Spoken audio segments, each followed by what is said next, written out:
Барлықтарыңызға сәлем. Сіздермен бірге Дана Асқарқызы, және бүгінгі видеомда мен осы қан аздық туралы және анемия туралы айтатын боламын.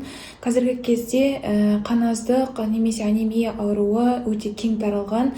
Жер жүзінде статистикамен есептеген кезде 2 миллиардтан астам адамда осы анемияның симптомдары көрініп жатыр екен. Енді мен ең басынан лечениеге, яғни еміне, оның профилактикасына тоқталмас бұрын осы қан аздық ауру дегеніміз не, және де анемия деген не, ол қалай көрінеді, сол туралы айта кетейін.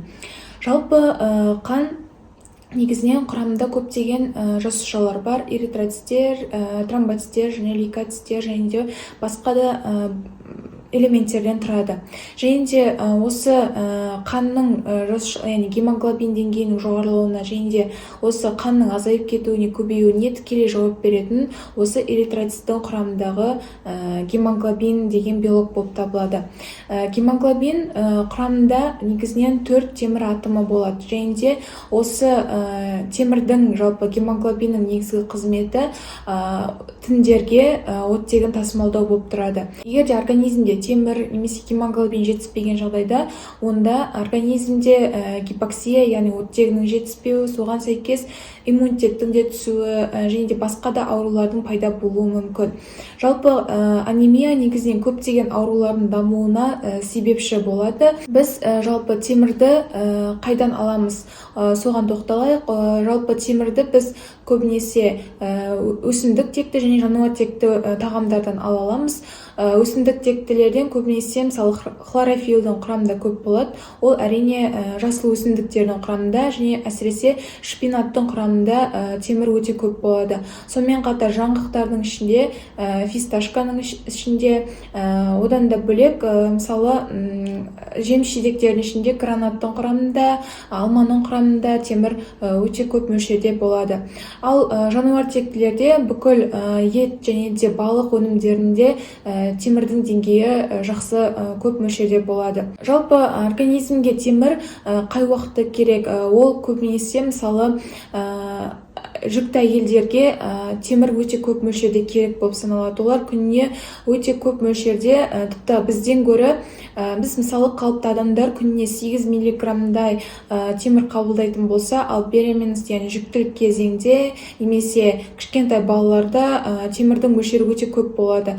Әсіресе жүктілік кезеңде 18 миллиграммға дейін немесе 20 миллиграммға дейін килограммына есептеп темірді қабылдайды. Өйткені жүктілік кезінде темірге деген қажеттілік организмде өте көп болады.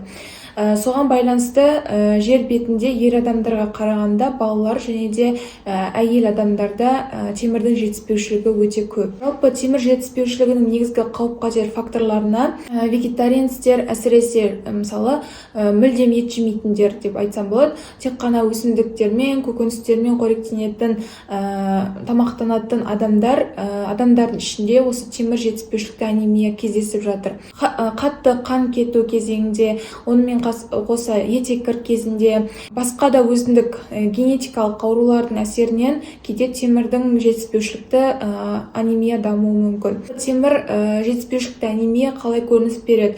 Ол жалпы организмде біріншіден бозару пайда болады, ентігу, шаштың түсуі, тырнақтың сынғыштығы. Мысалы тырнақтағы өзгерістер көбінесе темір жетіспеушілікті анемияда кездеседі. Бірақ та басқа да аурулардың кезінде де болуы мүмкін, бірақ көбінесе бұл симптом темір жетіспеушілікті анемияға тән. Одан бөлек жалпы терідегі өзгерістер, кейде қан кровоизлияние болуы мүмкін терілерде асқынған жағдайда. Онымен қоса жаңағыдай есінен танып қалу, шаршау, әлсіздік, иммунитеттің төмен түсуі, осының барлығы жалпы темір жетіспеушілікті анемияға тән симптомдар болып табылады.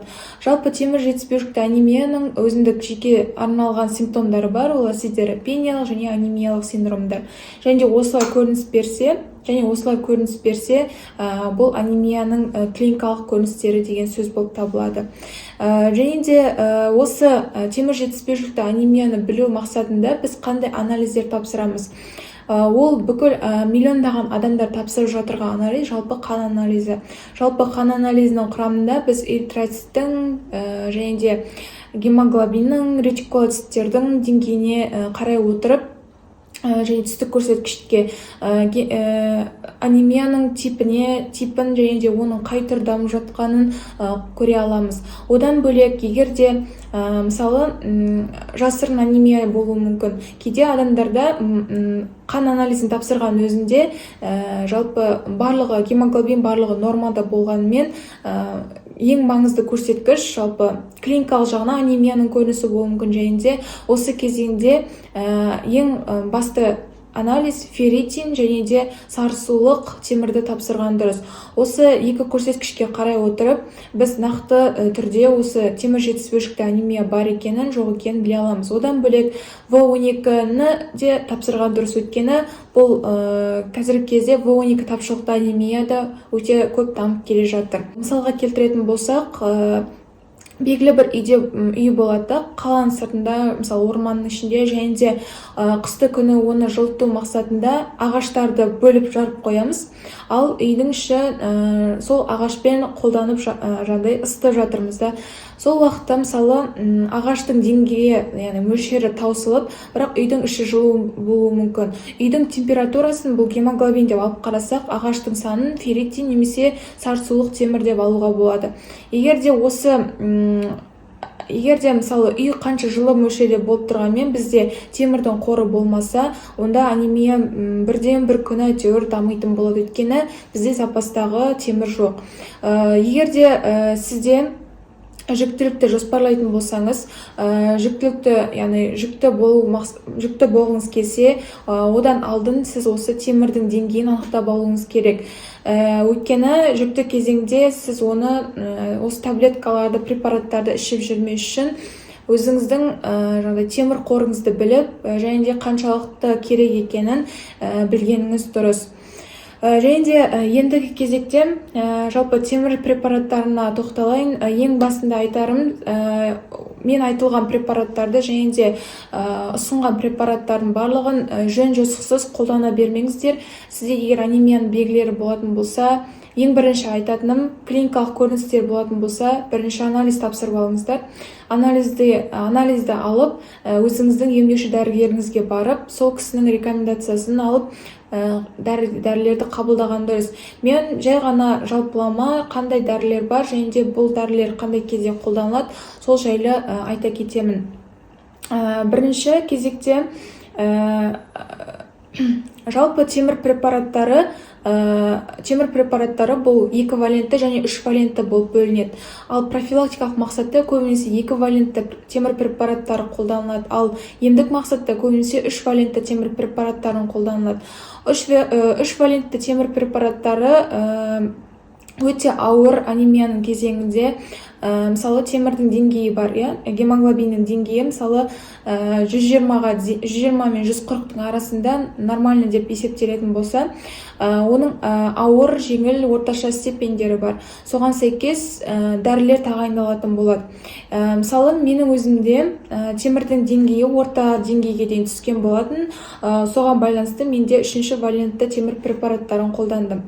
Жалпы бірінші екі валентті темір препараттарына тоқталайын. Ол көбінесе профилактикалық мақсаттарда қолданылады. Қазіргі кезде көптеген БАД сататын, жалпы витаминдер, минералды заттар сататын компаниялар бар. Солардың ішінен өзіңізге сәйкесін таңдап алыңыздар. Мысалы, темір препараттардың бірнеше түрлері бар. Екі валенттілердің ішіне осы глюконаттық темір, безглюцинаттық, глюцинаттық және де фумараттық және сульфаттық түрлері бар. Және де бұның қайсысы жақсы десеңіз, көбінесе осы сульфатты түрі жалпы темірдің сіңірілуіне және де көп адамдарға жағады, және де сіңірілуі өте жақсы өтетін түрі осы темір сульфатты түрі.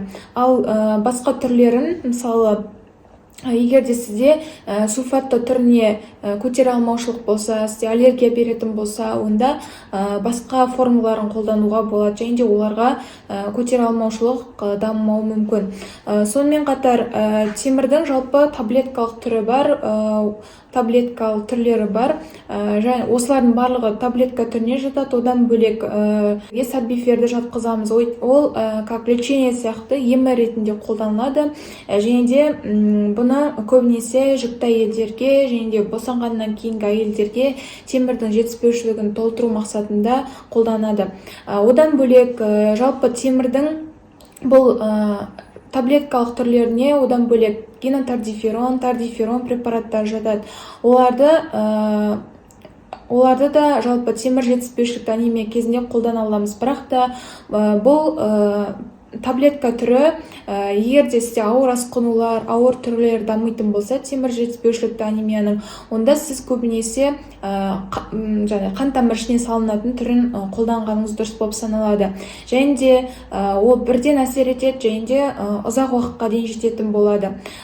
Жалпы темір жетіспеушілікті анемия кезінде қан тамыр ішіне, яғни вена ішіне салынатын түрлеріне бірнеше препараттар жатады.